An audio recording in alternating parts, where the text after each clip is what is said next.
اعوذ باللہ من الشیطان الرجیم بسم اللہ الرحمن الرحیم۔ سورہ نازعات کی چند آیتیں پڑھ رہا ہوں۔ اَأَنْتُمْ أَشَدُّ خَلْقًا أَمِ السَّمَاءُ، کیا تمہارا بنانا زیادہ مشکل ہے یا آسمان کا؟ بناہا، اللہ نے اس کو بنایا۔ رفع سمکہا فسواہا، اس کی چھت کو بلند کیا پھر اس کو درست بنایا۔ واغطش لیلہا واخرج ضحاہا، اور اس کی رات کو اندھیری بنایا ہے اور اس کے دن کی دھوپ باہر نکال دی ہے۔ والارض بعد ذلک دحاہا، اور زمین کو اس کے بعد پھیلایا۔ اخرج منہا ماءہا ومرعاہا، اس سے اس کا پانی اور چارہ نکالا۔ والجبال ارساہا، اور پہاڑوں کو قائم کر دیا۔ متاعا لکم ولانعامکم، سامان حیات کے طور پر تمہارے لیے اور تمہارے چوپایوں کے لیے۔ فَإِذَا جَاءَتِ الطَّامَّةُ الْكُبْرَى، پھر جب وہ بڑا ہنگامہ آئے گا۔ یوم یتذکر الانسان ما سعی، جس دن انسان اپنے کیے کو یاد کرے گا۔ وبرزت الجحیم لمن یری، اور دیکھنے والوں کے سامنے دوزخ ظاہر کر دی جائے گی۔ فَأَمَّا مَن طَغَى، پس جس نے سرکشی کی۔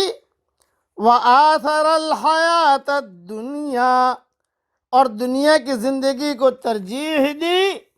فَإِنَّ الْجَحِيمَ هِيَ الْمَأْوَى، تو یقیناً دوزخ اس کا ٹھکانہ ہوگا۔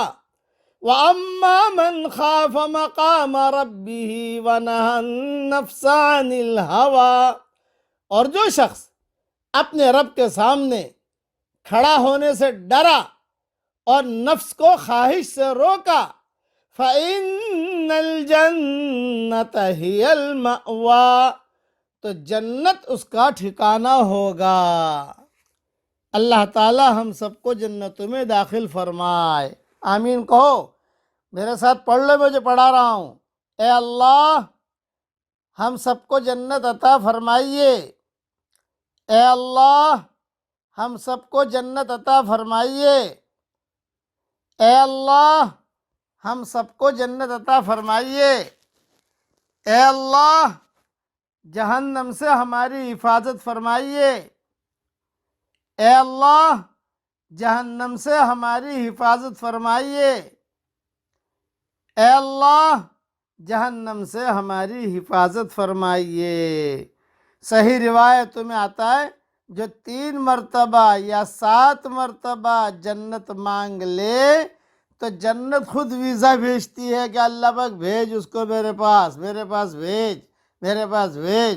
اور جہنم سے کوئی پناہ مانگ لے تو جہنم جو ہے ریجیکٹ کر دیتی ہے ویزا۔ جہنم کہتے ہیں اللہ پاک میرے پاس مت بھیجنا، میرے پاس مت بھیجنا، میرے پاس مت بھیجنا۔ اس لیے جنت مانگا کرو، اور ہم سب کو جنت الفردوس میں مانگنی چاہیے۔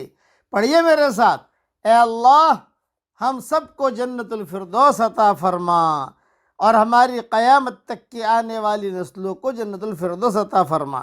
اب اس کی تھوڑی تشریح سن لو۔